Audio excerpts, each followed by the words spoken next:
Hello, everyone. Thank you for joining me this fine evening. Take a seat, kick your feet up, and relax. For tonight, I bring you another tale from the Cauldron of Terror.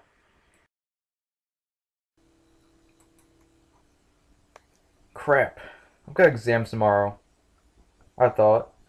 I promised myself I'd get a good night's sleep. Yet I'd have woken up in the middle of the night for no reason. Bloody sod's law. Ugh. What time is it anyways? I looked at the clock. It was 3:20. Right. That wasn't too bad, I suppose. I had about 4 more hours of sleep left. I tried to drop off again, but my brain just wouldn't settle back down. I closed my eyes tightly, laid on my back, chest, side, got into every position I could think of, but just couldn't get back to sleep. Oh, God, I mumbled. Is it really 4 o'clock already? This wasn't too much. I need to be ready for my exams.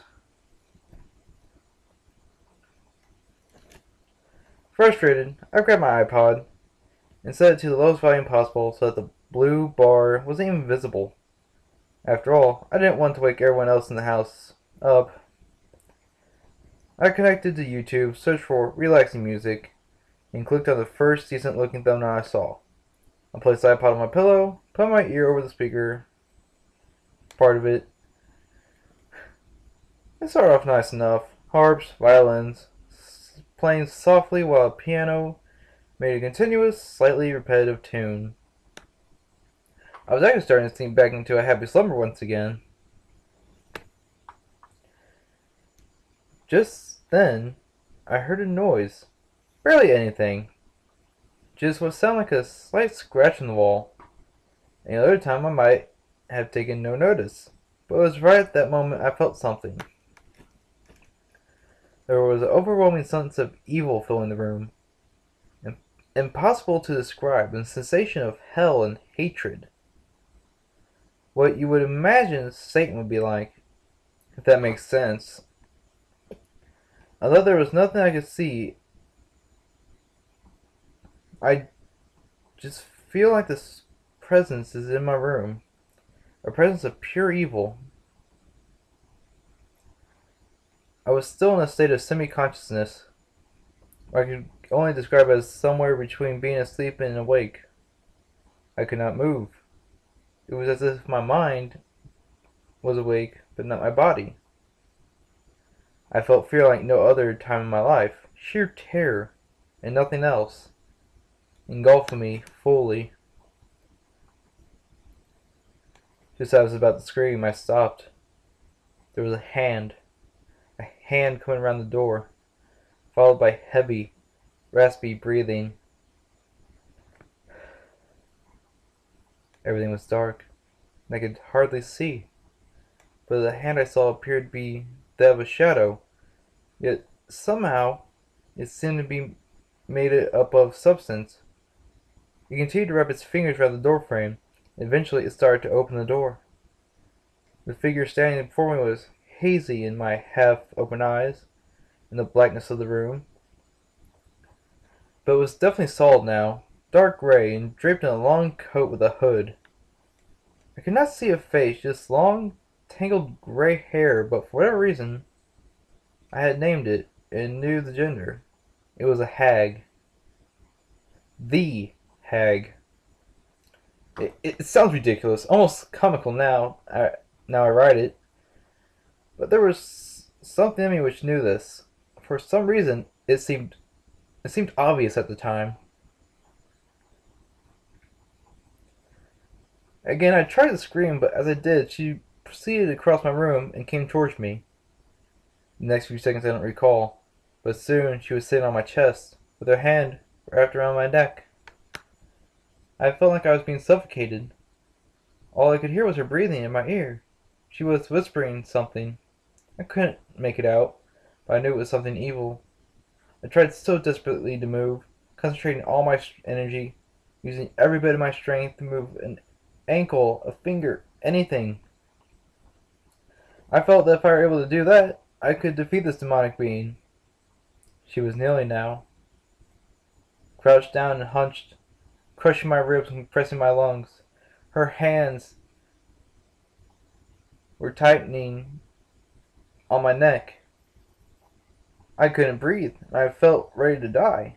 Thought I was dying. I started to have this internal conflict. I could not let myself be consumed by this evil. I didn't want it. Yet there was something I could do to escape. Nothing I could do to escape. But I couldn't let this happen. I would not be taken by it, but hope and life was being drained out of me. I had to win, though. If I could do even the smallest thing, then I was certain I was going to survive. Yet I thought, how could I? Suddenly, I saw a pair of eyes staring at me, glowing, emerging from behind the curtain that concealed my wardrobe. They were bright white, with no pupils. They seemed to belong to some strange, horse-like creature, and they protruded from its head like light bulbs. I almost felt another presence behind me, something cold and malevolent. It was making the same scratching sound I heard earlier, louder though. In fact, it was as loud as the breathing of the hag on my chest. And I swore I felt scratching on my head. There was no pain, but not like there was pain, but not like normal pain. It felt real, but also not. It was almost as if I could see it rather than feel it. I could not fight anymore. I gave up and let her suffocate me. But then, it all stopped. I opened my eyes fully and sat bolt upright in the bed. I breathed deeper than ever and slowly drew my hands to feel my neck. Nothing.